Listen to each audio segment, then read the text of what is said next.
मो परमेश्वर आपको जीवन अनुग्रह कर। हे राजा मानक राजा, हे प्रभु मानक प्रभु, हे शुणिबा परमेश्वर, हे उत्तर देवा परमेश्वर। मु तो मनुष्य अटे, माटीर मनुष्य अटे पिता, किंतु तुम्हें पवित्र आत्मा, तुम्हें वक्ता अट, तुम्हें महान परमेश्वर कार्य करिबा परमेश्वर अट। इस समय प्रार्थना करे तुम्हारी उपस्थिति आसीबा पाए। पिंटू भाई माफ करो। माटीर माणी सहाय सुख दिया दुख दिया प्रभु, सुख दिया दुख दिया प्रभु, समान सबु मो पाई आनंद जीवी मुसाही। माटीर माणी सहाय।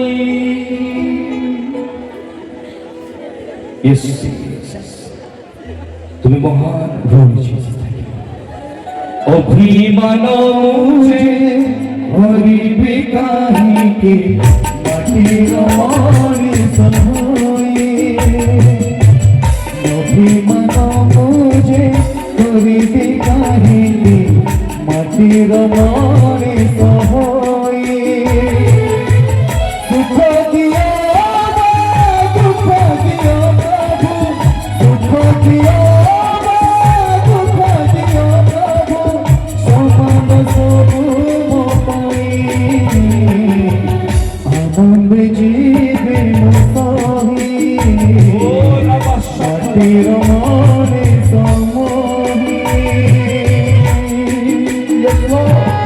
मेरे प्रेम मंदिर नहीं बोलो यीशु आसी दर्शन यादी सही लोग शादी से प्रेम चिन्ह तला बरी क्रूसे, से प्रेम चिन्ह तला बरी क्रूसे, जुगे जुगे गोला रही, जुगे जुगे गोला रही। अभिमान मुझे करिबे काहे माटीर माणी सहाय। अभिमान मुझे करिबे काहे माटीर माणी सहाय। ओ होली ओ बाबा तुम्हें साथ करो। हे बेटा का ध्यान होई के व्यक्ति को मत करे कभी।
दुख दिया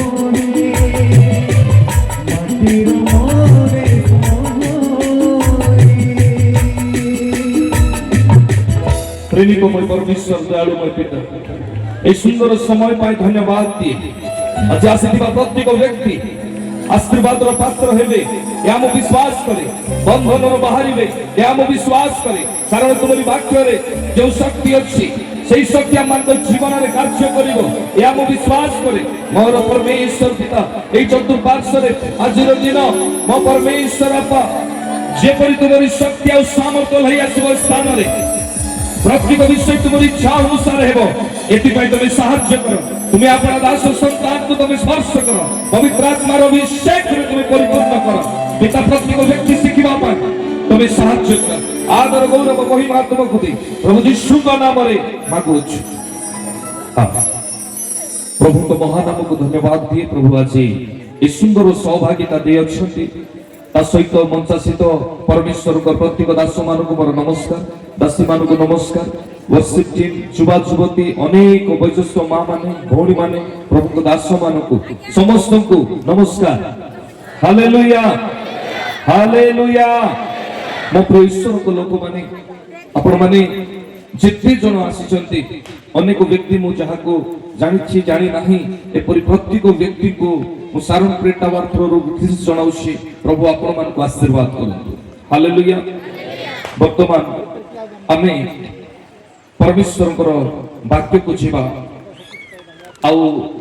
आमर जीवन जिते बड़े प्रकृत अनेक प्रकार पाप आसे से पापरु केमिति आम जीवन में दुर्भिक्ष पुणी महामारी पलटि जाए एपरी दुर्भिक्ष गोटे व्यक्ति को परीक्षा करने एपरी महामारी जनकर विश्वास को परीक्षा करने पुणी एपरी महामारी जहाँकि ईश्वर वाक्य पालन न कला पुणी एपरी महामारी जहाँ प्रकृत में गोटे गोटे व्यक्ति को गठन करे आसतु आम किसी समय ईश्वर वाक्य जहाँ दुर्भिक्ष बा महामारी विषय आम शुणा मत कॉपरेट करेंगे केवल जड़े ईश्वर वाक्य पढ़वे आदि पुस्तक तार 12 पर्वर 10 पद सही समय सही देश में दुर्भिक्ष हेबारु अब्राहम मिस्र देश में प्रवास करने को यात्रा कले जेहेतु देश में अतिशय दुर्भिक्ष पड़ा मो प्रिय प्रभु को लोक माने ए जगह आम स्पष्ट भाव में देखु मिस्र देश में अब्राहम यात्रा आरंभ कले कौन पाई दुर्भिक्ष है आश्चर्य विषय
परमेश्वर दयालुमय पिता इस समय तुम्हारी हस्ତରେ समर्पित हो तुम्हें साहाଯ୍य कर प्रभु यीशु का नाम ପ୍ରତ୍ୟେକ ରୋଗୀ ମାନେ ଯେପରି ଠିକ ହେବେ, ପ୍ରତ୍ୟେକ ରୋଗୀ ମାନେ ଯେପରି ଠିକ ହେବେ, ଯେକୌଣସି ବନ୍ଧନ ଅଛି ତାହା ଯେପରି ଖୋଲା ହେବ, ଯେକୌଣସି ଅନ୍ଧକାର ଶକ୍ତି ଅଛି ତାହା ଯେପରି ଚାଲିଯିବ, ଯେକୌଣସି ମନ୍ଦତା ଅଛି ତାହା ଯେପରି ଚାଲିଯିବ। ମୋ ପ୍ରିୟ ପ୍ରଭୁଙ୍କ ଲୋକମାନେ, ଆଜି ଈଶ୍ୱରଙ୍କର ବାକ୍ୟ ଅନୁସାରେ ଯେତେବେଳେ ସାଉଲ ନିଜର ଅଭିଷେକକୁ ହରାଇଲା, ସେ ଗୋଟେ ତାନ୍ତ୍ରିକ ପାଖକୁ ଗଲା ସାମୁଏଲ ଭବିଷ୍ୟତ ବକ୍ତାଙ୍କୁ ଉଠେଇବା ପାଇଁ। କିନ୍ତୁ ମନେ ରଖନ୍ତୁ, ପ୍ରଭୁ ଯୀଶୁଙ୍କର ସାର୍ଥିତ ପରେ ପୁନର୍ବାର ଏହି ସମୟରେ ପ୍ରଭୁ ଆଜି ସେ ଅଭିଷେକକୁ ଆପଣଙ୍କ ନିକଟରେ ଢାଳୁ ଅଛନ୍ତି। କୌଣସି ତାନ୍ତ୍ରିକ ପାଖକୁ ଯିବା ପାଇଁ ନୁହେଁ, କୌଣସି ପ୍ରକାର ମନ୍ଦ ଆତ୍ମାକୁ ଡାକିବା ପାଇଁ ନୁହେଁ। ପରମେଶ୍ୱର ନିକଟରେ ସମର୍ପିତ ହୁଅନ୍ତୁ। ପରମେଶ୍ୱର ଆପଣଙ୍କ ଜୀବନରେ ରହିଥିବା ପ୍ରତ୍ୟେକ ବନ୍ଧନକୁ ସେ ବାହାର କରିବା ପାଇଁ ଇଚ୍ଛା କରନ୍ତି। ସେ ଆପଣଙ୍କୁ ସୁସ୍ଥତା ଦେବା ପାଇଁ ଇଚ୍ଛା କରନ୍ତି। ସେ ଆପଣଙ୍କ ଜୀବନରେ କାର୍ଯ୍ୟ କରିବା ପାଇଁ ଇଚ୍ଛା କରନ୍ତି, ସାହାଯ୍ୟ କରିବା ପାଇଁ ଇଚ୍ଛା କରନ୍ତି। ଯୀଶୁଙ୍କ ନାମରେ ଓ ପ୍ରତ୍ୟେକ ଦୁର୍ବଳତା, ପ୍ରତ୍ୟେକ ମଦ ଶକ୍ତି, ପ୍ରତ୍ୟେକ ଅନ୍ଧକାରର କାର୍ଯ୍ୟ, ପ୍ରତ୍ୟେକ ଡ୍ରାଗନ ସ୍ପିରିଟ୍ ବାହାରିତ ଏହି ସମୟରେ ଲୋକମାନେ ସୁସ୍ଥତା ପାଆନ୍ତୁ। ଏହି ସମୟରେ ଲୋକମାନେ ଶକ୍ତିକୁ ପାଆନ୍ତୁ, ସାମର୍ଥ୍ୟ ପାଆନ୍ତୁ, ଆଶୀର୍ବାଦକୁ ପାଆନ୍ତୁ। ଅଭିଷେକ ଲଇ ଆସୁ, ଅଭିଷେକ ଲଇ ଆସୁ, ଅଭିଷେକ ଲଇ ଆସୁ। ହାଲେଲୁୟା। ଯେଉଁମାନେ ଚାଲି ପାରୁନାହାନ୍ତି ସେମାନେ ଖାଲି ହାତ ଉଠାଇବେ। ସମସ୍ତେ ନୁହେଁ, ଯେଉଁମାନେ ଚାଲି ପାରୁନାହାନ୍ତି ସେମାନେ ହାତ ଉଠାଇବେ। ଆଉ ବାବୁ ତୋତେ ଗତକାଲି ପ୍ରଭୁ ସୁସ୍ଥତା ଦେଇଥିଲେ, ତୁ ଶୋଇଥିଲା ନା? ତା ସହିତ କିଏ ଆସିଛି? ଗତକାଲି ତାକୁ ବେଡ୍ ଲାଇନ୍ସରୁ ପ୍ରଭୁ ତାକୁ ବଳ ଦେଇଛନ୍ତି। ତାର ବମ୍ ଏଫେକ୍ଟ ଥିଲା, ତାକୁ କିଏ ଆଣିଛନ୍ତି? ତା ପିତା କିଏ? ହଁ, ସେ ପ୍ରଭୁ ତାକୁ ପାଖକୁ ଆସନ୍ତୁ, ଆଣନ୍ତୁ। ସମସ୍ତଙ୍କୁ ମୁଁ ଡାକି ନାହିଁ, ଯାହାକୁ ଗତକାଲି ସୁସ୍ଥତା ଦିଆହେଇଥିଲା ସେ ପୁଅକୁ ମୁଁ ଡାକୁଛି, ଆସନ୍ତୁ ଆସନ୍ତୁ ଶୀଘ୍ର ଶୀଘ୍ର। ହାଲେଲୁୟା। Thank you, Jesus. କିଏ ନିଜର କିଏ ବାପା, ଗୋଟେ ଲାଇନ୍। କିଏ ନିଜର କିଏ ବାପର, তারে নাম খোঁজি জগতে হো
যেতে মতে তোমাকে লাগিব যেতে মতে তোমাকে লাগিব বঞ্চিতে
সেই সময়ে অব্রাহাম পরমেশ্বরଙ୍କୁ କଥା ହେବା ବ୍ୟକ୍ତି ଥିଲେ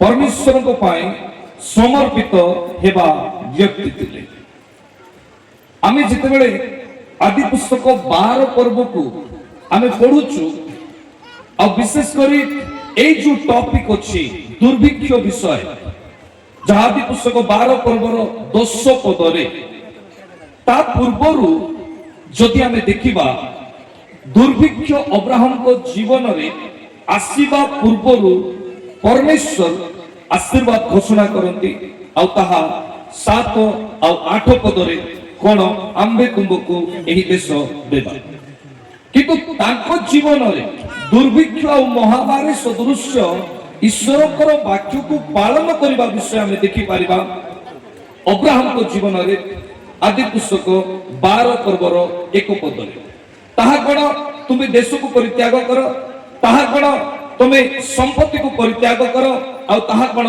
ତୁମ ପିତାଙ୍କର ଯେତେ ବି ପରିବାର ଅଛନ୍ତି ରିଲେଟିଭ ଅଛନ୍ତି ତୁମେ ସମସ୍ତଙ୍କୁ ପରିତ୍ୟାଗ କର ଅବ୍ରାହମ ସବୁ ବିଷୟକୁ ପରିତ୍ୟାଗ କଲା ପରେ ଆସିବା ସମୟରେ ଯେତେବେଳେ ପରମେଶ୍ୱର ତାଙ୍କୁ କହିଲେ କି ଆମ୍ଭେ ତୁମକୁ ଏହି ଦେଶ ଦେବା ସେପରି ପରିସ୍ଥିତି ସମୟରେ ଯେତେବେଳେ ଅବ୍ରାହମଙ୍କ ନିକଟରେ ଦୁର୍ଭିକ୍ଷ ବା ମହାମାରୀ ହେଲା ସେ ପରମେଶ୍ୱରଙ୍କ ଠାରୁ ଦୂରକୁ ଚାଲି ଯାଇ ନାହାନ୍ତି ହାଲେଲୁୟା ଆଜି ଆମ ଜୀବନରେ ଯଦି କିଛି କଷ୍ଟ ହୁଏ ଆମେ ପରମେଶ୍ୱରଙ୍କ ଠାରୁ ଆମେ ଦୂରକୁ ଚାଲି ଯାଇଥାଉ ଆମ ମନରେ ଗୋଟେ ସନ୍ଦେହ ଆସେ କଣ এই বিষয় ঠিক ହେଇ ପାରିବ ନା ନାହିଁ କଣ ସେ ବିଷୟ ଠିକ ହେଇ ପାରିବ ନା ନାହିଁ ଆମେ ଆ ପାଖେ ପ୍ରାର୍ଥନା ଯିବା ତା ପାଖେ ପ୍ରାର୍ଥନା ଯିବା ଆମେ ବ୍ୟତିବ୍ୟସ୍ତ ହେବା କିନ୍ତୁ ଅବ୍ରାହମଙ୍କ ଜୀବନରେ ଏହି ସମୟରେ ଦୁର୍ଭିକ୍ଷ ଆସିଲା ବେଳକୁ ସେ କୌଣସି ପ୍ରକାର ବ୍ୟତିବ୍ୟସ୍ତ ହଉନାହାନ୍ତି ଏପରି ପରିସ୍ଥିତି ମଧ୍ୟରେ ସେ କଣ କଲେ ନା ପରମେଶ୍ୱରଙ୍କର ନିକଟରେ ନିଜର ବିଶ୍ୱାସକୁ ସେ ଦେଖେଇଲେ ହାଲେଲୁୟା ହାଲେଲୁୟା ଆଜି ବି ଅନେକ ବ୍ୟକ୍ତି ଅଛନ୍ତି ଆପଣମାନେ ଚାଷ କରୁଥିବେ ଆଜି ବି ଅନେକ ବ୍ୟକ୍ତି ଅଛନ୍ତି ଆପଣମାନେ ବିଜନେସ କରୁଥିବେ ଆଜି ବି ଅନେକ ବ୍ୟକ୍ତି ଅଛନ୍ତି ଆପଣମାନେ ଚାକିରି କରୁଥିବେ ହେଲେ ଏହି ମହାମାରୀ ଅର୍ଥାତ୍ এই টঙ্কা এই সুখକୁ ନେଇଯିବା କିଛି କଷ୍ଟ କିଛି ବନ୍ଧନ ଆମ ଜୀବନରେ ନାହିଁ ତ ଏହାର ଗୁରୁତ୍ୱ ବିଷୟକୁ ଯଦି ଆମେ ଆଲୋଚନା କରିବା, ପ୍ରଥମ ବିଷୟ, ଯେତେବେଳେ ଆଇବଙ୍କ ଜୀବନରେ ଶୈତାନ ପରୀକ୍ଷା କଲା, ସେ ବ୍ୟକ୍ତି ଏପରି ଏକ ବ୍ୟକ୍ତି ଥିଲେ ଯେ ବ୍ୟକ୍ତି କି ନିଜେ ପରମେଶ୍ୱରଙ୍କର ମହିମା କରୁଥିଲେ। ମତେ ପ୍ରଭୁ ଆଶୀର୍ବାଦ କରିଛନ୍ତି, ମତେ ପ୍ରଭୁ ଧନ୍ୟବାଦ କରିଛନ୍ତି। ସେଇ ବ୍ୟକ୍ତିଙ୍କର ଆଶୀର୍ବାଦକୁ ନେଇ ପରମେଶ୍ୱରଙ୍କର ଗୌରବ କରୁଥିଲେ। ହେଲେ ଶୈତାନ ଦେଖିଲା କି କଣ ନା ତା ଜୀବନରେ ପରୀକ୍ଷାକୁ ଆଣିବାର ଅଛି, ତା ଜୀବନରେ କଣ କରିବାର ଅଛି, ସମସ୍ୟାକୁ ଆଣିବାର ଅଛି। ତା ଜୀବନରେ ଯଦି ପରୀକ୍ଷା ଆସିବ ନାହିଁ, ସମସ୍ୟା ଆସିବ ନାହିଁ, ତାହେଲେ ପ୍ରଭୁ ସେ ତୁମକୁ କଦାପି ଛାଡ଼ିବ ନାହିଁ। ସଙ୍ଗେ ସଙ୍ଗେ ପ୍ରଥମ ପରୀକ୍ଷା କଣ ଥିଲା ନା ତାର ସମ୍ପତ୍ତିକୁ ନଷ୍ଟ କରାଗଲା। ମନେ ରଖନ୍ତୁ এই କଥା, ମନ୍ଦ ଆତ୍ମାର ପ୍ରଭାବ ଯଦି ରହିବ ଘରେ, ଆପଣଙ୍କର ସମ୍ପତ୍ତିକୁ ଆପଣ ଉପଭୋଗ କରିପାରିବେ ନାହିଁ। ମନ୍ଦ ଆତ୍ମାର ପ୍ରଭାବ ଯଦି ରହିବ ଘରେ, ଆପଣଙ୍କର ବିଜନେସ୍, ଆପଣଙ୍କର ଦୋକାନ, ଆପଣଙ୍କର ବ୍ଲେସିଂ ଆଗକୁ ଯାଇପାରିବ ନାହିଁ, ଆପଣ ଇମ୍ପ୍ରୁଭ ହେଇପାରିବେ ନାହିଁ। ଏହା ଆଇବଙ୍କ ଜୀବନରେ ଆମେ ଦେଖିପାରୁଛୁ। ଆଉ ଶୈତାନ ଯଦି ଆଇବଙ୍କ ଜୀବନରେ ଆଣିପାରୁଛି, ତାହେଲେ ଏକ ବିଶ୍ୱାସୀ ଜୀବନରେ ସେ ଆଣିବ। ପ୍ରଥମରେ ଯାହା ଫାଇନାନ୍ସ ବିଷୟ ଥିଲା, ଆଜି ବି ଏପରି ଲୋକମାନେ ଅଛନ୍ତି ଯେଉଁମାନେ ଦୁଃଖ କଷ୍ଟର ସହିତ ଜୀବନ କାଟନ୍ତି, ଯେଉଁମାନେ ନିଜର ପରିଶ୍ରମ କରୁଥିବା ଟଙ୍କାକୁ ମେଡିକାଲରେ ଦିଅନ୍ତି। ସେମାନେ ବିଜନେସ୍ କଲା ପରେ ଇମ୍ପ୍ରୁଭ ହୁଏ ନାହିଁ, ସେମାନେ କଣ ହୁଏ ନାହିଁ, କିଛି ବୁଣିଲା ପରେ ସେମାନେ ପାଆନ୍ତି ନାହିଁ। ଆମେ ଜାଣିଛୁ ଆଦି ପୁସ୍ତକ 13 ପର୍ବରେ ଯେତେବେଳେ ଅବ୍ରାହମଙ୍କ ସହିତ ଲଟଙ୍କର ସହିତ କିଛି ବାଦାନୁବାଦ ହେଲା, সেই ସମୟରେ ମୋ ପ୍ରିୟ ଈଶ୍ୱରଙ୍କ ଲୋକମାନେ, ଅବ୍ରାହମ ଲଟକୁ କହିଲେ ତମେ ପୂର୍ବରେ ହେଲେ ଯାଅ, ମୁଁ ପଶ୍ଚିମରେ ହେଲେ ଯିବି, ତମେ ଉତ୍ତରରେ ହେଲେ ଯାଅ, ମୁଁ ଦକ୍ଷିଣରେ ଯିବି। ଅନେଇକି ଦେଖିଲା ବୋଲିକି ବାଇବଲ କହେ। ପ୍ରେଜ୍ ଦ ଲର୍ଡ। ଲୋଟ ଅନେଇକି ଦେଖିଲା ଉର୍ବର ମାଟି କୋଉଠି ଅଛି। ହାଲେଲୁୟା। କେଉଠି ଚାଷ ହେବ, କେଉଠି ଫଳ ହେବ, ସେ ଅନେଇକି ଦେଖିଲା, ଆଉ ସେ ବାଛିଲା। ଅବ୍ରାହମ କଣ କଲେ ଜାଣିଛନ୍ତି? ଯାଇକି ପ୍ରାର୍ଥନା କଲେ, ଆଉ ନିଜର ଚିନ୍ତାକୁ ପରମେଶ୍ୱରଙ୍କର ହସ୍ତରେ ଦେଲେ। ହାଲେଲୁୟା। ପରମେଶ୍ୱରଙ୍କର ହସ୍ତରେ ଦେଲା ପରେ ଆଦି ପୁସ୍ତକ 13 ପର୍ବର 14ରୁ ଯଦି 18 ଯାଏ ପଢିବେ, ସେଇଠି ପରମେଶ୍ୱର ତାଙ୍କୁ ଦର୍ଶନ ଦେଉଛନ୍ତି। ଆଉ ସେ ଦର୍ଶନରେ ସେ କଣ କହୁଛନ୍ତି? ତମେ ପୂର୍ବରେ ଗଲେ ଆମେ ତମ ସହିତ ପୂର୍ବରେ ଅଛୁ। ପ୍ରେଜ୍ ଦ ଲର୍ଡ। ତମେ ପଶ୍ଚିମରେ ଗଲେ ଆମେ ତମ ସହିତ ପଶ୍ଚିମରେ ଅଛୁ, ତମେ ଦକ୍ଷିଣରେ ଗଲେ ଆମେ ତମ ସହିତ ଦକ୍ଷିଣରେ ଅଛୁ। ଆଜ୍ଞା ଟିକେ କପଡ଼ା ଦୋକାନ ମୁଁ ଖୋଲିବି, ସ୍ୱେଟର ଦୋକାନ ଖୋଲିବି, ଟିକେ ପ୍ରାର୍ଥନା କରିଦିଅନ୍ତୁ, ଭଲ ହବ। ଯଦି ହେଲା ନାହିଁ ଭଲ ବେପାର, ଆପଣ ତ ଡାଇରେକ୍ଟ ଆଜ୍ଞାଙ୍କୁ କହିବେ କି ମୋର ବିଜନେସ୍ ହେଇପାରିଲା ନାହିଁ। ଆପଣ ଯଦି ପରମେଶ୍ୱରଙ୍କ ଠାରେ ରହିବେ, ଆପଣ ଯେଉଁ ସ୍ଥାନରେ ପାଦ ଦେବେ ତାହା ଆଶୀର୍ବାଦର ସ୍ଥାନ ପାଲଟିଯିବ। ପ୍ରେଜ୍ ଦ ଲର୍ଡ। ଯେଉଁ କାର୍ଯ୍ୟରେ ଆପଣ ହସ୍ତ ବଢାଇବେ, ସେଇ କାର୍ଯ୍ୟ ଆଶୀର୍ବାଦର ହସ୍ତ ଭାବରେ ପାଲଟିଯିବ। ଯେଉଁ ଅବ୍ରାହମର ଗୋଟିଏ ଦୁର୍ଭିକ୍ଷ ବିଷୟରେ ଆମେ ପାଠ କରୁଛୁ ନା, ଅବ୍ରାହମର ପ୍ରଥମ ଦୁର୍ଭିକ୍ଷ, ସେ ସବୁ ବିଷୟକୁ ପରିତ୍ୟାଗ କଲେ। ତାହା କଣ ଦୁର୍ଭିକ୍ଷ ନଥିଲା? ଆଜି ଅନେକ ଗଜପତିରେ ପ୍ରଭୁଙ୍କର ଦାସ ମାନେ ଅଛନ୍ତି, ଚାକିରି ଛାଡିକି ପରମେଶ୍ୱରଙ୍କର ପାଇଁ ସମର୍ପିତ ହଉଛନ୍ତି। ତାହା କଣ ଦୁର୍ଭିକ୍ଷ ନୁହେଁ? ନିଜ ଜୀବନରେ କଷ୍ଟକୁ ଆଣୁଛନ୍ତି, ଯନ୍ତ୍ରଣାକୁ ଆଣୁଛନ୍ତି, ତାହା କଣ ଦୁର୍ଭିକ୍ଷ ନୁହେଁ? ନିଜ ଜୀବନରେ ଦୁଃଖ ପାଉଛନ୍ତି, ତାହା କଣ ଦୁର୍ଭିକ୍ଷ ନୁହେଁ? କିନ୍ତୁ ଆପଣ ଜାଣନ୍ତି ମୋ ପ୍ରିୟ ଲୋକମାନେ, ଯେତେବେଳେ ଅବ୍ରାହମକୁ ଆଉ ପରମେଶ୍ୱର ଆଶୀର୍ବାଦ ଘୋଷଣା କଲେ, ଆଉ ସେଇ ଆଶୀର୍ବାଦରେ କଣ ଥିଲା? ଦ୍ୱିତୀୟ ଦୁର୍ଭିକ୍ଷକୁ ଆମେ ପଢିବା। ଆଦି ପୁସ୍ତକ 26 ପର୍ବର 1 ପଦ। ପୂର୍ବେ ଅବ୍ରାହମଙ୍କର ବର୍ତ୍ତମାନ ସମୟରେ ଯେ ରୂପ ଦୁର୍ଭିକ୍ଷ ହୋଇଥିଲା, ସେହି ଦେଶରେ ଆଉ ଥରେ ସେ ରୂପ ଦୁର୍ଭିକ୍ଷ ଉପସ୍ଥିତ ହୁଅନ୍ତେ ଇସାକ ଗରାରରେ ଫଲିଷ୍ଟିୟମାନଙ୍କ ରାଜା ଅଭିମେଲେକ ନିକଟକୁ ଗଲେ। ଯେମିତି ଅବ୍ରାହମଙ୍କ ସମୟରେ ଦୁର୍ଭିକ୍ଷ ହେଇଥିଲା, ଠିକ୍ ସେମିତି ଇସାକର ସମୟରେ ମଧ୍ୟ ଦୁର୍ଭିକ୍ଷ ହେବାକୁ ଲାଗିଲା। କିନ୍ତୁ 3 ପଦରେ ପରମେଶ୍ୱର କଣ କହିଲେ? ପଢନ୍ତୁ। ତୁମ୍ଭେ ଏହି ଦେଶରେ ପ୍ରବାସ ତୁମେ କର। ଏହି ଦେଶରେ ପ୍ରବାସ କର। ତହିଁରେ ଆମ୍ଭେ ତୁମ୍ଭର ସହାୟ ହୋଇ ତହିଁରେ ଆମ୍ଭେ ତୁମର କଣ ହେବା? ସହାୟ ସହାୟ ହୋଇ ହୋଇ। ତୁମକୁ ଆଶୀର୍ବାଦ କରିବା। ସହାୟ ହୋଇ ମାନେ ଆମ୍ଭେ ତୁମକୁ କଦାପି ଛାଡ଼ିବା ନାହିଁ। ହାଲେଲୁୟା। କେତେବେଳେ ହେଲା? ଯେତେବେଳେ ତାଙ୍କ ପିତା ନିଜର ପରିଚୟକୁ ଦେଲେ। ସେ ପରିଚୟ ମହାମାରୀ ଦୁର୍ଭିକ୍ଷ ଆସିଲା ପରେ ମଧ୍ୟ ନିଜର ବିଶ୍ୱାସକୁ ସେ ପରିତ୍ୟାଗ କରିନାହାନ୍ତି। କେବଳ ବିଶ୍ୱାସ ତାହା ନଥିଲା, এই দুর্ভিক্ষ ମଧ୍ୟରେ ଆଦି ପୁସ୍ତକ 12 ପର୍ବରୁ 13 ପର୍ବ ମଧ୍ୟରେ ଯେତେବେଳେ ସେ ପରମେଶ୍ୱରଙ୍କର ନିକଟରେ ନିଜର ବିଶ୍ୱାସର ପରିଚୟ ଦେଉଥିଲେ, ସେତେବେଳେ ପଥର ଯାକ କାଢିକି ଭୁଇକି ନେଇକି କଣ କରୁଥିଲେ? ଯଜ୍ଞବେଦୀ ସ୍ଥାପନ କରୁଥିଲେ। ଆଦି ପୁସ୍ତକ 12 ପର୍ବର 7 ରେ ଲେଖା ହେଇଛି, ଅନନ୍ତର ସଦା ପ୍ରଭୁ ଅବ୍ରାହମକୁ ଦର୍ଶନ ଦେଲେ ଯେତେବେଳେ, ଆଉ ପରିଶେଷରେ ସେ ତାଙ୍କରି ଗୌରବ କରିବା ପାଇଁ ଯଜ୍ଞବେଦୀ ନିର୍ମାଣ କଲେ। 13 ପର୍ବରେ ସେ ଯେତେବେଳେ କହିଲେ ଆମ୍ଭେ ତୁମର ବଂଶକୁ ଆଶୀର୍ବାଦ କରିବା, ଆଉ ସେତେବେଳେ 13 ପର୍ବର 18 ପଦରେ ଯଦି ଦେଖିବେ, ସେତେବେଳେ ଅବ୍ରାହମ ତମ୍ବୁ ତଳେ ହିବ୍ରୋନ ନିକଟରେ ମମ୍ରିର ଅଲନ ବୃକ୍ଷ ମୂଳେ ଯାଇ ବାସ କଲେ। ପୁଣି ସେଠାରେ ସଦାପ୍ରଭୁଙ୍କ ଉଦ୍ଦେଶ୍ୟରେ ଯଜ୍ଞବେଦୀ ନିର୍ମାଣ କଲେ, ଆଉ ତାଙ୍କରି ଗୌରବ କରିବାକୁ ଲାଗିଲେ। ହାଲେଲୁୟା। ଆମେ କେତେବେଳେ ଦାନ ପଠେଇଦେବା, 10 ଟଙ୍କା ନେଇକି ଯାଅ ବେଦୀ ଉପରେ ରଖିଦିଅ। ନୂତନ ନିୟମରେ ଯଜ୍ଞବେଦୀ ହେଉଛନ୍ତି ଆପଣଙ୍କର ହୃଦୟ। ମନେ ରଖନ୍ତୁ, ଆପଣ ଈଶ୍ୱରଙ୍କର ମନ୍ଦିର ଅଟନ୍ତି।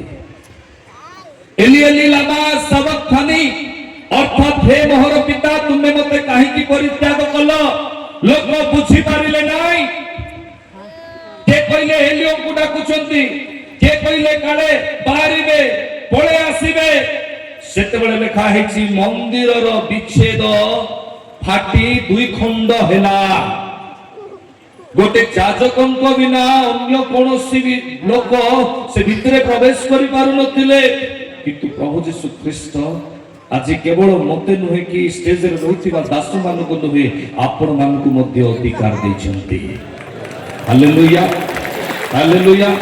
ମାର୍କ 16:17 ଅନୁସାରେ ଆପଣ ଅଧିକାର ପ୍ରାପ୍ତ ବ୍ୟକ୍ତି ଅଟନ୍ତି।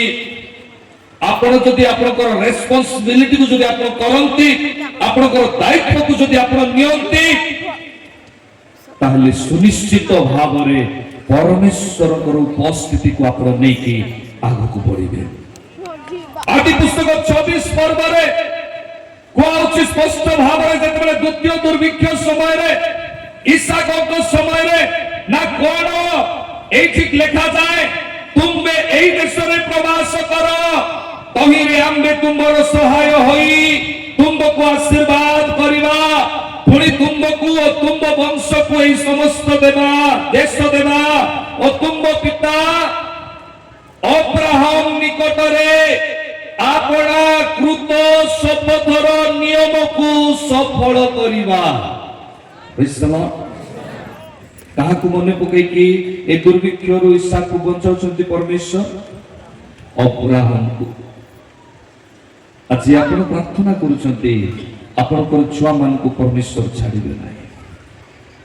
ଆଜି ଆପଣ ବାଇବଲ ଧରିଛନ୍ତି ହାତରେ, କିଏ ନିନ୍ଦା କରୁଛନ୍ତି, କିଏ ତାଡ଼ନା କରୁଛନ୍ତି, ମ୍ୟାଟର କରୁନାହିଁ।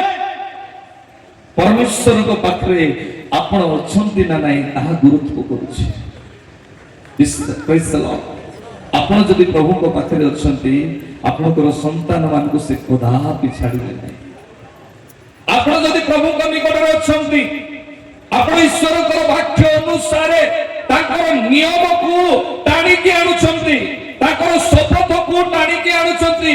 ଅବ୍ରାହମକୁ ପରମେଶ୍ୱର ଯେତେବେଳେ ପ୍ରତିଜ୍ଞା କଲେ, ନିୟମ କଲେ, ଆଉ ସେହି ସମୟରେ ଆଶୀର୍ବାଦ ଯେତେବେଳେ କି ଘୋଷଣା କଲେ, ପରମେଶ୍ୱର ଅବ୍ରାହମକୁ ଛାଣିକି ପରୀକ୍ଷା କରିଛନ୍ତି। ଆଜି ଆମେ ଯଦି ଦେଖିବା ମୋ ପ୍ରିୟ ଈଶ୍ୱରଙ୍କ ଲୋକମାନେ, ଯେତେବେଳେ ପରମେଶ୍ୱର ଅବ୍ରାହମକୁ ପ୍ରଥମରେ ଆଜ୍ଞା ଦେଲେ କି ତମେ କଣ କର, ଆପଣା ଦେଶକୁ ତମେ ଛାଡ଼। ଦ୍ୱିତୀୟରେ ଯଦି ଆମେ ଦେଖିବା, ଅବ୍ରାହମଙ୍କ ନିକଟରେ ପାରିବାରିକ ସମସ୍ୟା ଯେତେବେଳେ ଆସିଲା, लोटर परिवार को नहीं की दास दासी को नहीं की से कौन कले निजर परिचय को परमेश्वर निकट में देले आओ गोटिए गोटिए विषय पालन कला परे परमेश्वर कहउछंती कोन ना आम्बे तुंगो वंश को छाड़ीबा नाही praise the Lord hallelujah Isak को कथा कहंती से कोन आम्बे तुम वंश को छाड़ीबा नाही आम्बे तुमको आशीर्वाद करिबा कोन पाई कारण आम्बे तुमर पिता अब्राहम निकट रे आपन कृत शपथर नियम को सफल करिबा हले से आशीर्वाद केमती थिला 14 पदर लिखा जाए एवं तांकर मेष धन ओ गो धन पुणी अनेक दास दासी हेले तेणु पलिस्तीय लोक माने तांको प्रति ईर्षा करिबा को लागिले केवल पलिस्तीय लोक माने नुहंती 16 पदरे कहा जाए अनंतर अबिमेलेक जेकी गोटे राजा अटे ईसाक को कहिले तुमबे आम मानक निकटरु वर्तमान विदाय नहीं जाओ प्रस्थान करो कोन पाई जेतु तुमबे आम मानक ठारु अधिक बलवान हेई गलनी हालेलुया हालेलुया मो प्रिय लोक माने दुर्भिक्ष महामारी समय रे आम जीवन रे रहिथिबा कष्ट समय रे जदि आमे निजर परिचय को जदि परमेश्वर कर निकट रे देबा ताहले मने रखंतु से कोन करिवे हम मानकर गोष्ठी को से छाड़िबे नाही हम मानकर छुआ मान को से छाड़िबे नाही से नियम करिवे से प्रतिज्ञा करिवे आउ से आशीर्वाद को करिवे আজি आमे अनेक व्यक्ति एमिति अच्छु जो माने कि मंडली जीवा पाई इच्छा करू किंतु मंडली को जीवन को काटी न थाउ रिवाइवल मीटिंग को जीवा पाई इच्छा करू किंतु आउ जण को ठिया करबा पाई हमर इच्छा न थाए जण को गठन करबा पाई इच्छा न थाए आमे ईश्वर कर वाक्य कहिबा मन रखंतु मो प्रिय लोक माने ईश्वर को वाक्य जीवंत पुणी कार्य साधक अटे आउ ईश्वर को वाक्य जदि हम जीवन रे रहिछि ताले हम मृत होई परिबा नै आमे आशीर्वाद रो पात्र हेबा ए जगत रे आपण ए जो इंटर एरिया रे आपण जो सभा करिसथि ता मध्ये ईश्वर को वाक्य अछि आउ ता होछि कोन नगर पर्वत ऊपर नगर स्थापित नगर तुल्य तुम्हें ज्योति अट प्रेज़ द लॉर्ड माण माने दीप जाली माण भीतर के रखिबे नाही हालेलुया हालेलुया आमे देखिबा तृतीय योग्य वेदी आउ ताहा कोन तृतीय महामारी 41 पर्व तार 54 रु 57 आदि पुस्तक 41 पर्व तार 54 रु पुणी हाँ। जोसेफ को वाक्यानुसार हाँ। दुर्भिक्षर 7 वर्षर आरंभ हैला तोरे अन्य समस्त देश रे दुर्भिक्ष पड़िला मात्र समुदाय मिस्र देश रे ताहार थिला आहार थिला पुणी समुदाय मिस्र देश रे आहार थिला जोसेफ को समय रे दुर्भिक्ष हैला महामारी हैला आश्चर्यर विषय এই দুর্ভিক্ষ মহামারী হেবা পূর্বরু পরমেশ্বর সেই রাজা কো কোন কলে দর্শন দেলে হেলে দর্শন কো রাজা বুঝি পারিলে নাই দর্শন কো বুঝিবা পাই গোটে ধার্মিক ব্যক্তির আবশ্যক পড়িলা যে কি যোসেফ থিলে যোসেফ সেতেবেলে ধার্মিক হেলে যেতেবেলে সেই ईश्वर वाक्य को पालन करिबा पाई सांसारिक विलास को तुच्छ करुथिले शरीर रो लालसा व्यभिचार को तुच्छ करिकि उलग्न अवस्था रे से नगर रे धाई के पळेले किंतु पाप कले नाही आउ से जोठी पाप देले से जगह आजी भी धनी राष्ट्र अटे आज स्टिल टुडे आज भी धनी राष्ट्र अटे यूएई रो क्षति हेबो नाही कोन पाई प्रभु यीशु पेट भितरे मरियम माता को पेट भितरे थिला बेले भी विजिट करथिले ବାଇବଲର ଲୋକମାନେ ଅବ୍ରାହମ ଅନେକ ପରମେଶ୍ୱରଙ୍କର ଦାସମାନେ ସେ ଦେଶରେ ଭିଜିଟ କରିଥିଲେ। ସେମାନଙ୍କୁ ସୁରକ୍ଷା ଏମାନେ ଦେଇଛନ୍ତି, ସେମାନଙ୍କୁ ଦାନ ଏମାନେ ଦେଇଛନ୍ତି। ଏହି ମହାମାରୀ ଏକ ଦର୍ଶନ ସହିତ ଜଡ଼ିତ। ଆଉ ଆମେ ଯାହା ତୃତୀୟ ମହାମାରୀ ବିଷୟରେ ଆମେ ଶୁଣୁଛୁ 15:14। କିନ୍ତୁ ସମସ୍ତ ଅପବ୍ୟୟ କଲା ପରେ ସମସ୍ତ ଖର୍ଚ୍ଚ କଲା ପରେ ସେ ଦେଶରେ ମହାଦୁର୍ଭିକ୍ଷ ପଡ଼ିବାରୁ ସେ ଦେଶରେ ମହାଦୁର୍ଭିକ୍ଷ ପଡ଼ିବାରୁ ତାହାର ଅଭାବ ହେବାକୁ ଲାଗିଲା। ତାହାର ଅଭାବ ହେବାକୁ ଲାଗିଲା। ହାଲେଲୁୟା। କେତେବେଳେ ମହାମାରୀ ଆସିଲା? ତାର ଟଙ୍କା ସରିଲା ପରେ। ପ୍ରେଜ୍ ଦ ଲର୍ଡ। କେତେବେଳେ? ତାର ଟଙ୍କା ସରିଲା ପରେ, ତା ପାଖରେ ରହିଥିବା ସେଭିଂ ସବୁ ସରିଲା ପରେ ସେ କଣ ହେଲା ନା ମହାମାରୀ ଆସିଲା, ଦୁର୍ଭିକ୍ଷ ଆସିଲା, ଖାଇବାକୁ ମିଳିଲା ନାହିଁ, ଘୁଷୁରୀ ମାନଙ୍କ ସହିତ ଗଲା, ଘୁଷୁରୀ ଚଲେଇଲା, ଘୁଷୁରୀ ମାନଙ୍କର ଖାଦ୍ୟକୁ ସେ ଖାଇଲା।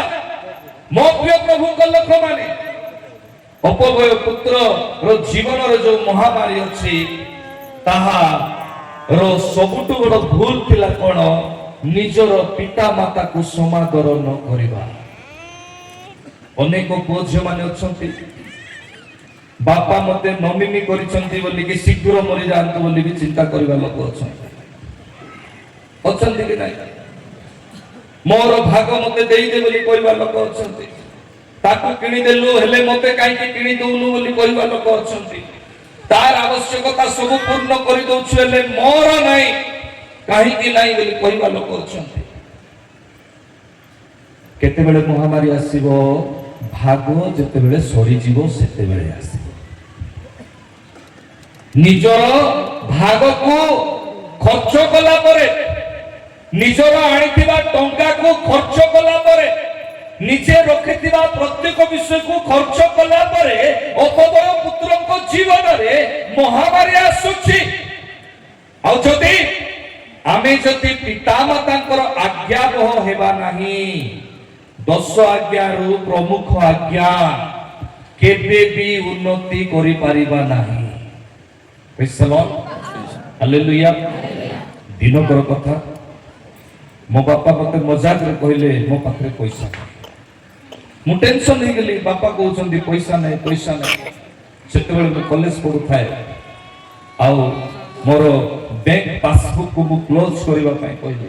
ବ୍ୟାଙ୍କ ବାଲା କହିଲେ ସେଭିଂସ ଆକାଉଣ୍ଟରେ 500 ଟଙ୍କା ଅଛି, ହଲିଲେ 150 ଟଙ୍କା କଟିବ, 350 ଟଙ୍କା ତମକୁ ଦିଆହବ।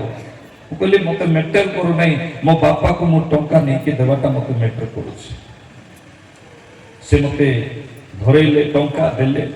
ଆଉ ପରିଶେଷରେ ଯେତେବେଳେ ମୁଁ ବାପାଙ୍କୁ ନେଇକି ଦେଲି, ବାପା ପଚାରିଲେ 350 ଟଙ୍କା କୁଆଡୁ ଆଣିଲୁ ବେଟା? ମୁଁ କହିଲି ବାପା ତମେ ପଇସା ନାହିଁ କହିଲ ତ, ସେଥିପାଇଁ ମୁଁ ବ୍ୟାଙ୍କ ପାସବୁକକୁ କ୍ଲୋଜ କରିକି ଆଣିଦେଲି। ମତେ ଏବେ ବି ମନେ ପଡେ ସେ କଥା। ମୋ ବାପା ମୋ ମୁଣ୍ଡରେ ହସ୍ତ ରଖିଲେ, ଆଉ କହିଲେ ବେଟା ତୋର ଜୀବନରେ କେବେ ବି ଟଙ୍କାର ଅସୁବିଧା ହବ।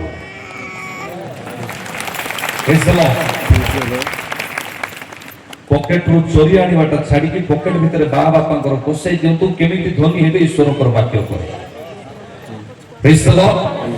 ହାଲେଲୁୟା। ଏଇ ବାପାଙ୍କୁ ଦେଲେ ଯଦି ଆଶୀର୍ବାଦ, ସେ ବାପାଙ୍କୁ ଦେଲେ କେତେ ଆଶୀର୍ବାଦ,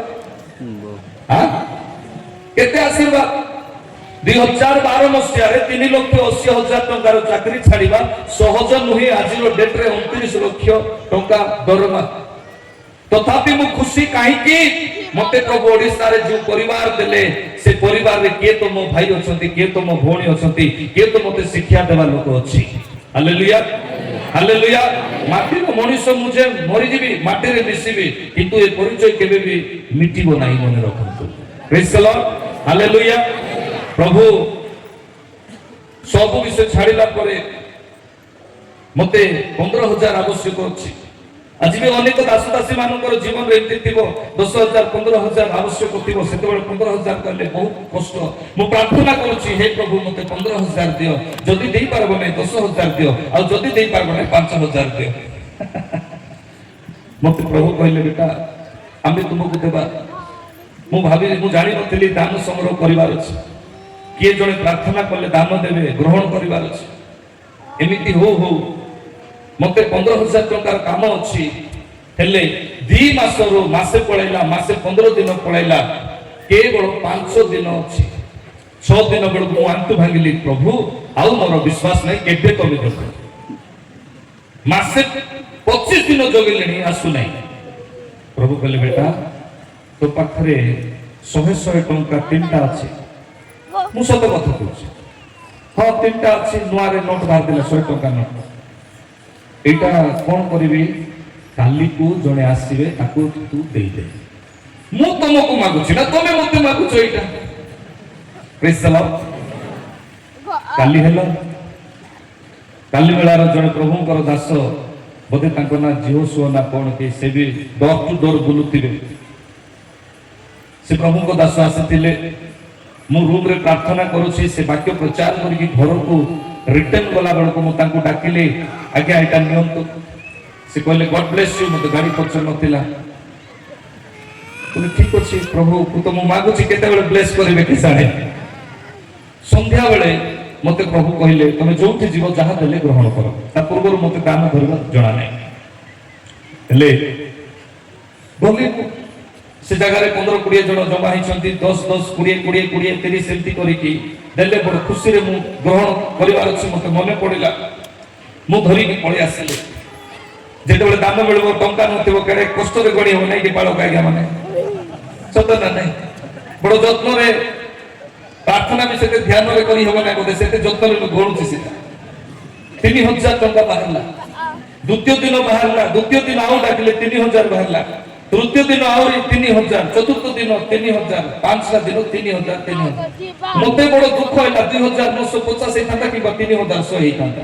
କାହିଁକି ହେଲା ପ୍ରଭୁ, ତମେ ଆସ, ମତେ କାହିଁକି 2,900 ଦେଲ ନାହିଁ କିମ୍ବା ତମେ 3,100, 200 ଦେଲ ନାହିଁ? ପ୍ରଭୁ କହିଲେ ବେଟା ତମେ ଯେତିକି ଦେଲ, ଆମେ ତାହାର 100 ଗୁଣରେ ତମକୁ ଫେରସ୍ତ କରିଦେଲୁ। Amen. ପ୍ରେଜ୍ ଦ ଲର୍ଡ। Praise the Lord. ଆଜି ବି ଲୋକ ଅଛନ୍ତି, ଦାନ ଦେଲା ବେଳକୁ ମୁଣା ଭିତରେ ଅଣ୍ଡାଳୁଥିବେ, କୋଉଟା ଛୋଟଟା ଛୋଟ ଜାଗାରେ ବଡ ପଳାଇବ ନାହିଁ ତ ବୋଲି। ସତ ନା? ମଣ୍ଡଳୀକୁ ଦେଲା ବେଳକୁ ସ୍ୱାମୀ ସ୍ତ୍ରୀ ଏତେ ଡିସ୍କସନ କରିବେ ଯେ ତାର ଠିକଣା ନାହିଁ, କଣ ଦେବା କଣ ନାହିଁ। ଗୋଟେ ଗାଡି ଇଟା ପଥର ବାଲି ଦେବେ ନା ନାହିଁ ଯେ ସମାଜ ସରିଯିବ, ଶୁଣିବ ଆଖ ପାଖ ପଡିଶା ସବୁ। ଆଜି ବି ଆମମାନଙ୍କର ଅନେକ ପ୍ରକାର ନିୟମ ଏମିତି ଅଛି ଯେ ଟଙ୍କା ଦେଲେ ତାଙ୍କ ନାମ ବି ନିଆ ହବ। ମତେ ପ୍ରଭୁ ଯେତେବେଳେ ଦେଲେ ମୁଁ ଖୁସି ହେଇଗଲି। ପ୍ରଭୁଙ୍କୁ ମୁଁ କହିଲି, ହେ ପ୍ରଭୁ କଣ ପ୍ରକୃତରେ ତମେ ଦେଲେ ଏମିତି ରିଟର୍ନ କରିଦବ? ପ୍ରଭୁ କହିଲେ ତମେ ଯେବେ ଦବ ଆମେ ତୁମକୁ ରିଟର୍ନ କରିଦବ। ମୁଁ ଜିତି ପାରୁନାହିଁ। ଦିନେ ମତେ ପ୍ରଭୁଙ୍କଠୁ ଜିତିବାର ଅଛି। ମୋର ସ୍ତ୍ରୀ ଘରେ ଅଛନ୍ତି, ଆରେ ଗୋଟେ କାମ କର, ଯାହା ପଇସା ଅଛି ସବୁ ବାହାର କର। କଣ ପାଇଁ? ମତେ ଆଜି ପ୍ରଭୁଙ୍କୁ ଜିତିବାର ଅଛି। କଣ କରିବ ତମେ? ତୁ ପଇସା ରଖ, ମୁଁ ଯାଉଛି। ସାଙ୍ଗେ ସାଙ୍ଗେ ଫ୍ଲାଇଟ୍ ଟିକଟ କରିକି ମୁଁ ଗୋଟେ ମେଟ୍ରୋ ସିଟିକୁ ପଳେଇଲି। ମେଟ୍ରୋ ସିଟି ତ କେହି ଚିହ୍ନି ନଥିବେ। ଗୋଟେ ଚର୍ଚ୍ଚ ଭିତରେ ମୁଁ ପଳେଇଲି, ବେଗରେ ପୁରା ଟଙ୍କା ଧରିଛି। ମୁଁ ବଡ ଖୁସି, ଆଜି ମୁଁ ପ୍ରଭୁଙ୍କୁ ଜିତିକି ଦେଖେଇଥିଲି। କିଏ ବି ଜାଣିନାହାନ୍ତି, କେହି ଜାଣିନାହାନ୍ତି। ସେଇଠି ବାକ୍ୟ ପ୍ରଚାର ଚାଲିଛି। ମୋର ଟେନସନ କେତେବେଳେ ବାକ୍ୟ ସର୍ବ ଦାନ ଦେଇକି ମୁଁ ଫୋ ହୋଇଛି। ସେତେବେଳକୁ ଦାନ ସଂଗ୍ରହ ଆରମ୍ଭ ହେଲା, ଅଫରିଂ କଲେକ୍ସନ ଚାଲିଛି। ପାଖାପାଖି ସେ ଚର୍ଚ୍ଚରେ 4,000 ଲୋକ ଅଛନ୍ତି। ମୁଁ ଯେତେବେଳେ ବେଗ ସହିତ ଦେଲା ବେଳକୁ କଣ କହିକି, ନାଇଁ ନାଇଁ ଏଠି ଟଙ୍କା ଅଛି, ସ୍ପେଶାଲ ଆସନ୍ତୁ ଷ୍ଟେଜରେ। ନାଇଁ ସ୍ପେଶାଲ କିଛି ଦରକାର ନାହିଁ, ଆଜିକାଲି ଟଙ୍କା ଦେଲେ ସ୍ପେଶାଲ ମିଳିବ। ଆଜି ଯାଏ ଏଠି ଚାଲିଛି। ପ୍ରେଜ୍ ଦ ଲର୍ଡ। ଦରକାର ନାହିଁ, ତମେ ନେଇକି ଯାଅ। ରିଟର୍ନ ଟଙ୍କା ଦେଲା ପରେ ମନରେ ଗୋଟେ ଗର୍ବ ପଳେଇ ଆସିଲା କି ପ୍ରଭୁ ଆଜି ମୁଁ ତମକୁ ଜିତି ଯାଇଛି। ପ୍ରେଜ୍ ଦ ଲର୍ଡ। ହାଲେଲୁୟା। ମନରେ ଗୋଟେ କଣ ପଳେଇ ଆସିଲା? ଗର୍ବ ପଳେଇ ଆସିଲା କି ପ୍ରଭୁ ଜିତି ଯାଇଛି। ପ୍ରଭୁ ପ୍ରକୃତରେ ତମକୁ ଜିତି ଯାଇଛି। 2 ମହଲାର ସିଡିରୁ ଓହ୍ଲାଇଲା ବେଳକୁ ଗୋଟେ ବୁଢୀ ମା ବସିଛି। ବୁଢୀ ମା କହିଲେ, ବାବୁ ଟିକେ ଏଠାରେ ଆସ। କଣ ମା? ଟିକେ ମତେ ଟିକେ ମୋର ଗାଡି ପାଖକୁ ଛାଡିଦିଅ, ଯିବା ଛାଡିଦେବି। କଷ୍ଟେ ବଳେ ପଳେ ବୌଶଳେ ମୁଁ ତାକୁ ନେଇକି ଛାଡିଦେଲି। ଛାଡିଲା ବେଳକୁ ସେ କହୁଛି, ବାବୁ ରାତିରେ ଗୋଟେ ସ୍ୱପ୍ନ ଦେଖିଲେ। ସେ ସ୍ୱପ୍ନ କଣ ଥିଲା? 5 ବର୍ଷରୁ ମୁଁ ଟଙ୍କା ରଖିଛି, ହେଲେ ମୁଁ କହିଲି ପ୍ରଭୁ ମୁଁ ଦାନ ଦେବାର ଅଛି, ଦାନ ଦେବାର ଅଛି, ଆଜି ମଣ୍ଡଳରୁ ନେଇକି ଦେଇଦେବି। ମତେ ପ୍ରଭୁ କହିଲେ ସ୍ୱପ୍ନରେ ଗୋଟେ ପିଲା ଆସିବ, ତତେ ଆସିବ ଉଠେଇକି ନେବ, ତାକୁ ତୁ ତାର ନାମ ପଚାରିବୁ, ସେ ଯଦି ସେଇ ବ୍ୟକ୍ତି ତୁ ତାକୁ ଦେଇଦେବୁ। ସେ ଦର୍ଶନ ଦେଖିଛି। से कहितला मते दर्शन कहिला परे आउ तार गोटे बेग नाही आगा दीटा नाही चारिटा बेग मते धरैले चारिटा बेग लाइव टेस्टिमोनी कहूची प्रभु केबे भी आपण को ठारो नेबे नाही हालेलुया हालेलुया से देवा परमेश्वर अटंती हालेलुया अब्राहम एते बाक्यर गभीरता रे थिले निजर छुआ को देबा पय प्रस्तुत हेले काहे कि छुआ जेते बेले पचारला से कहले से देवा परमेश्वर से जीवा चिरी मते से जगह रे से जोगाई देबे प्रेज द लॉर्ड से जगह रे जोगाई देबे आपण जे स्थान रे आपण रही की प्रार्थना करिवे से स्थान रे आशीर्वाद आसीबो प्रेज द लॉर्ड हेले से बुढ़ी मा दर्शन बुझी पारिला मु भी बुझी पारिली केते जण बुझी पारुछंती अधिकांश लोक बुझी पारु नाहंती बुझुछंती बुझुनाहंती पंडित माने तारा देखि देखि कि पहुंची गले यीशुकर निकट को दर्शनर गभीरता पाखो बुझिले जोसेफ पाखरे जेते बेले बुझिले आउ जोसेफ से दर्शन को धरि के रखिले जोसेफ दिने गोटे प्राइम लीडर हे गले हम जीवन रे जदि हम बुझिबा नाही ताहेले ईश्वरकर योजना जहा परमेश्वरकर वाक्य ताहा सफल हेबो नाही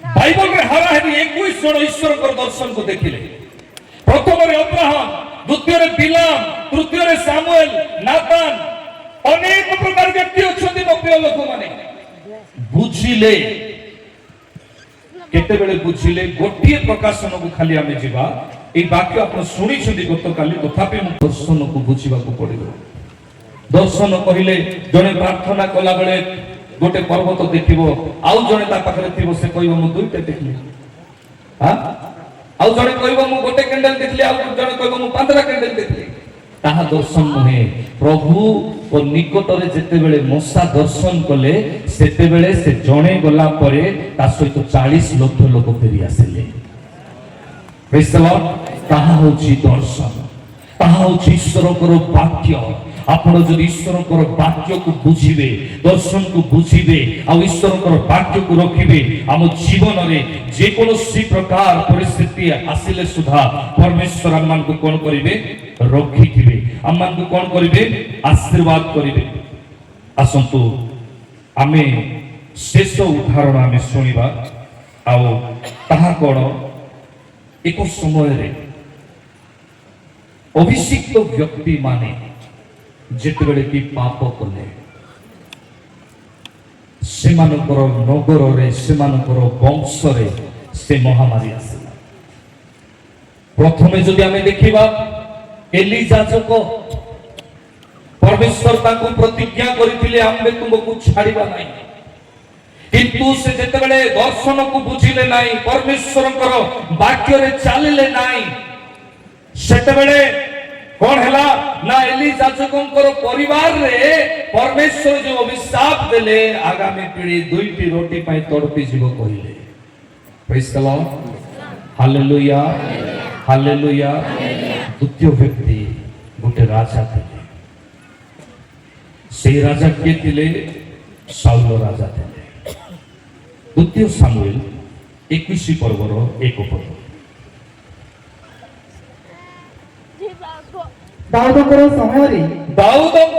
समय रे क्रमागत 3 वर्ष दुर्भिक्ष हैला केते वर्ष दुर्भिक्ष हैला 3 वर्ष आउ दाऊद परमेश्वर को पय कोन थिले मनर मत थिले हाता पर तोइरे दाऊद सदा प्रभु को मुख अन्वेषण करो हां 3 वर्ष दुर्भिक्ष हैला चाष हेउ नाही फल हेउ नाही मरुड़ी आसुची रोग आसुची समस्या आसुची जंत्रणा रहउची दाऊद एपटे सेपटे चेष्टा कले तापरे जेतेबेले दाऊद चिंता कले नाई नाई 3 वर्ष ही गलानी मु कोन करिबी प्रभु को पचारिबी तहिरे से सदा प्रभु को मुख अन्वेषण करते सदा प्रभु कहिले साउल ओ तार रक्तपाती वंश हां सकासु एहा हेउची का पई हेची का पई छी साउल पई का पई छी साउल पई साउल राजा को प्रभु अभिषिक्त कले किंतु साउल राजा ଯୋଜନାରୁ ବାହାରକୁ ଚାଲିଗଲା।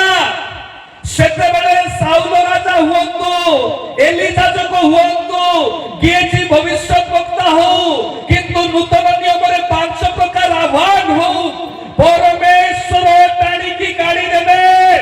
କାଢି ଦେଲା ପରେ କହିବେ କାଲି ମୁଁ ଏମିତି ଥିଲି, କାଲି ମୁଁ ସେମିତି ଥିଲି। ଆଳୁ ଆଉ ବାଇଗଣ ଅଭିଷେକ ଯଦି ନାହିଁ, ଈଶ୍ୱରଙ୍କର ବାକ୍ୟ ଯଦି ନାହିଁ, କିଛି ନାହିଁ। ପ୍ରେଜ୍ ଦ ଲର୍ଡ, ହାଲେଲୁୟା। ଖାଲି ଛାଡ଼ିଲେ ସାଉଲ ରାଜାଙ୍କୁ ନାହିଁ, ସେ କହିଲେ ତାହାର ରକ୍ତପାତୀ ବଂଶ ସକାଶୁ ଏହା ହେଉଅଛି। ସେ ଗିବିଓନୀୟ ଲୋକମାନଙ୍କୁ ବଦ୍ଧ କରିଥିଲା। ରାଜା ଦାଉଦ ଗିବିଓନୀୟ ଲୋକମାନଙ୍କୁ ଡାକିଲେ ଆଉ ପଚାରିଲେ କଣ କରିବି ମୁଁ, କଣ କରିବି ମୁଁ? ଗିବିଓନୀୟ ଲୋକମାନେ କଣ କହିଲେ ନା 6 ପଦ ତାହାରି ସନ୍ତାନ ମାନଙ୍କ ମଧ୍ୟରୁ 7 ଜଣ ପୁରୁଷ ଆମମାନଙ୍କ ହସ୍ତରେ ସମର୍ପିତ ହେଉନ୍ତୁ। ଆମ୍ଭମାନଙ୍କ ହସ୍ତରେ ସମର୍ପିତ ହେଉନ୍ତୁ। ତହିଁରେ ଆମ୍ଭେମାନେ ସଦାପ୍ରଭୁଙ୍କ ମନୋନୀତ ସାଉଲର ଗିବିୟରେ ସଦାପ୍ରଭୁଙ୍କ ଉଦ୍ଦେଶ୍ୟରେ କାହାର ଉଦ୍ଦେଶ୍ୟରେ? ସଦାପ୍ରଭୁଙ୍କ ଉଦ୍ଦେଶ୍ୟରେ ସେମାନଙ୍କୁ ଟଙ୍ଗାଇ ଦେବା। ଏଥିରେ ରାଜା କହିଲେ, ମୋ ପ୍ରିୟ ଈଶ୍ୱରଙ୍କ ଲୋକମାନେ, ସେମାନେ କହୁଛନ୍ତି ସଦାପ୍ରଭୁଙ୍କର ଉଦ୍ଦେଶ୍ୟରେ ତାହାକୁ ଆମେ ଟଙ୍ଗାଇ ଦେବା। କାହାକୁ? ଯାହାକୁ କୁହାଇଥିଲା ତୁମର ବଂଶ ରାଜକୀୟ ବସ୍ତ୍ର ପିନ୍ଧିବେ। ସେ ଭୁଲ କଲା ପରେ କଣ କଲେ ନା ପରମେଶ୍ୱର ତାଙ୍କ ଭବିଷ୍ୟତ ବକ୍ତାକୁ ସାମୁଏଲକୁ କହିଲେ ତୁମେ ଏଇ କର୍ମ କରିବା ଯୋଗୁରୁ ତୁମ୍ଭ ଠାରେ ରହିଥିବା ରାଜକୀୟ ବସ୍ତ୍ରକୁ ପରମେଶ୍ୱର ଟାଣି ଦଉଛନ୍ତି।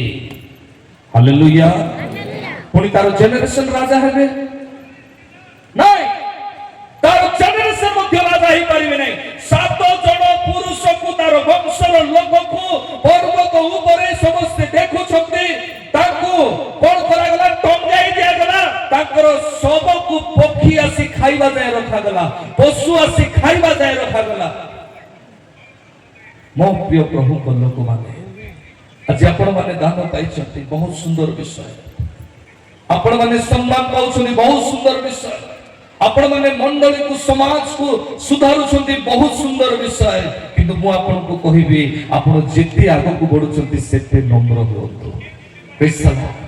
ଆପଣଙ୍କର ଅଭିଷେକ ଆପଣଙ୍କ ପାଖରେ ଥିବ, ଆଉ ଯଦି ଆପଣଙ୍କର ଅଭିଷେକ ଆପଣଙ୍କ ପାଖରେ ଅଛି ତାହେଲେ ଆପଣ ପରମେଶ୍ୱରଙ୍କର ସେ ନିୟମକୁ ଆଣୁଛନ୍ତି। ଆଉ ଯଦି ନିୟମକୁ ଆପଣ ଯଦି ଆଣୁଛନ୍ତି, ଆପଣଙ୍କର ପୁତ୍ର